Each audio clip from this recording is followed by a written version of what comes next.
Camilla, duchesse de Cornwall, retenait ses larmes lors d'une rencontre émouvante avec l'épouse de l'ambassadeur d'Ukraine au Royaume-Uni, Inna Pristaiko, a affirmé un expert royal.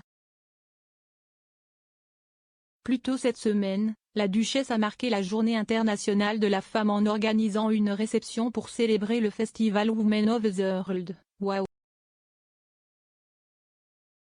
Le festival mondial célèbre les réalisations des femmes et des filles, tout en examinant les obstacles qui les empêchent d'atteindre leurs objectifs. Camilla a été rejointe par l'entrepreneur Liz Earle, la chanteuse Annie Lennox et l'ancienne Spice Girl Mel B à Clarence South.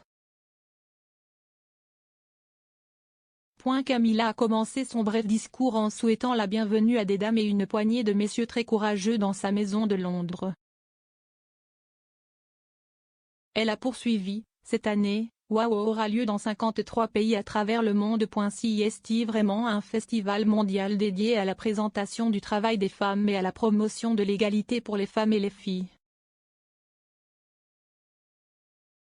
Lors de l'événement, la duchesse de Cornwall a retrouvé Inna Pristaiko, qu'elle avait rencontrée une semaine plus tôt lors d'une visite à la cathédrale catholique ukrainienne de Londres. Camilla a enfreint le protocole royal pour embrasser Madame Pristaiko, qui avait clairement l'air émue. S'exprimant dans l'épisode de jeudi de Pod Save the Queen, le rédacteur en chef royal du Daily Mirror, Russell Myers, a déclaré que Camilla retenait ses larmes lors de sa rencontre avec Madame Pristaiko.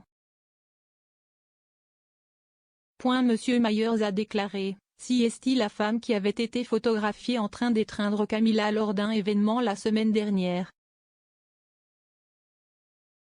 Elle, Inna Pristaiko, était en larmes. Camilla retenait ses larmes. Dans un message émouvant lors de la réception de la Journée internationale de la femme de la duchesse, Madame Pristaiko a évoqué le chagrin auquel sont confrontées toutes les femmes, mères et épouses dans son pays d'origine, qui est attaqué par les forces du président russe Vladimir Poutine depuis plus de 2 semaines. Elle a déclaré: aujourd'hui, il n'y a ni sourire ni paix, juste de l'horreur et du chagrin dans les yeux de chaque femme, mère et épouse ukrainienne. Depuis 30 ans, nous bâtissions notre beau pays florissant et indépendant. Jusqu'au jour où la Russie a décidé de le détruire, de détruire tout le pays à cause du caprice de leur chef dérangé.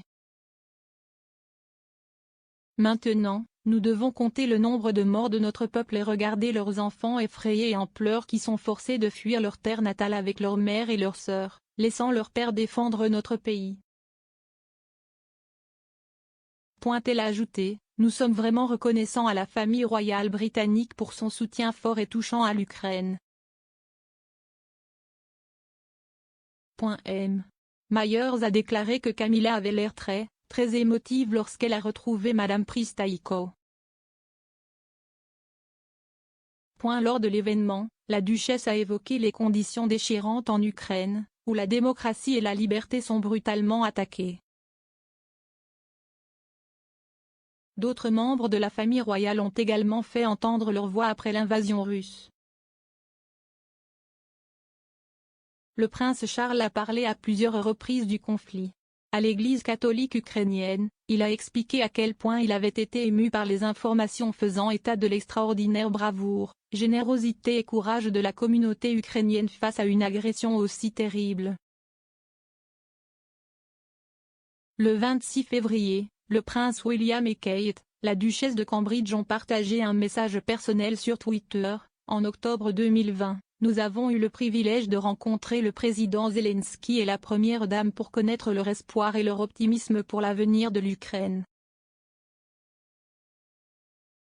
Aujourd'hui, nous sommes aux côtés du président et de tout le peuple ukrainien alors qu'ils se battent courageusement pour cet avenir. Mercredi, le couple s'est rendu au Centre culturel ukrainien de Londres pour en savoir plus sur les efforts déployés pour soutenir les Ukrainiens au Royaume-Uni et dans toute l'Europe. La reine aurait fait un don généreux à cet appel la semaine dernière.